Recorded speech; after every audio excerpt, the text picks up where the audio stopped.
નમસ્કાર. આજે એક સુંદર વાત મારે આપની સમક્ષ રજૂ કરવી છે. કહેવાય છે ને કે કોઈ પણનો જમાનો ક્યારેય પણ આવી શકે છે, અને એટલે જ કીધું છે ને કે ઓલ્ડ ઇઝ ગોલ્ડ. એક સુંદર પંક્તિ મને યાદ આવે છે કે કાબે અર્જુન લૂંટ્યો, વોહી ધનુષ વોહી બાણ. વર્ષો પહેલાં જ્યારે અમે નાના હતા ને ત્યારે સની દેવલના પિક્ચરો જોવા ખૂબ ગમતા હતા. શું કામ ખબર?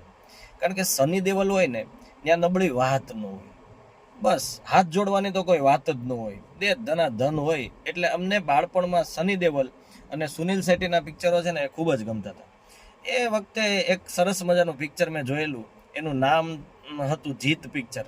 ત્યારે એક સોંગ એમાં અમે સાંભળેલું હશે, એ એટલું ગંભીરતાથી ત્યારે લીધું નહીં, એ પછી પણ યાદ નહોતું. પણ હમણાં ઇન્સ્ટાગ્રામની કોઈ પણ રીલ્સ હોય, વોટ્સએપ આપણે ફેસબુકની કોઈ પણ રીલ્સ હોય કે યુટ્યુબનો કોઈ પણ શોર્ટ હોય, કોઈ જોતું હોય તોય લગભગ દિવસમાં 101 વખત આ પંક્તિઓ સાંભળીએ છીએ. આ જે પંક્તિઓ છે ને હમણાં હું આપની સમક્ષ રજૂ કરું છું, એ ગીતની ધ્રુવ પંક્તિઓ હતી. બોલો, એટલા વર્ષો પછી એ ગીત ફરી વખત ટ્રેડિંગમાં આવે છે, અને એ ગીતની પંક્તિઓ હું આપની સમક્ષ રજૂ કરું છું. એટલે આપ સમજી જશો કે ઓહો, આ તો એટલું જૂનું છે.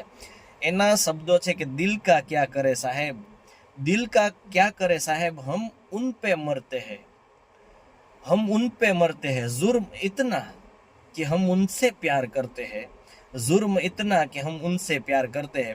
આ બધાએ પણ સાંભળેલું હશે. મારે એટલું જ કહેવાનું છે કે વર્ષો પહેલાં, લગભગ 20-25 વર્ષ પહેલાંનું કોઈ પિક્ચર અને એનું કોઈ સોંગ અને એની કોઈ ધ્રુવ પંક્તિઓ અત્યારે સોશિયલ મીડિયા ઉપર ધૂમ મચાવે છે.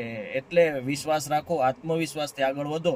કોઈનો પણ સમય ક્યારેય પણ આવી શકે છે, ચોક્કસ વાત છે. જય હિન્દ.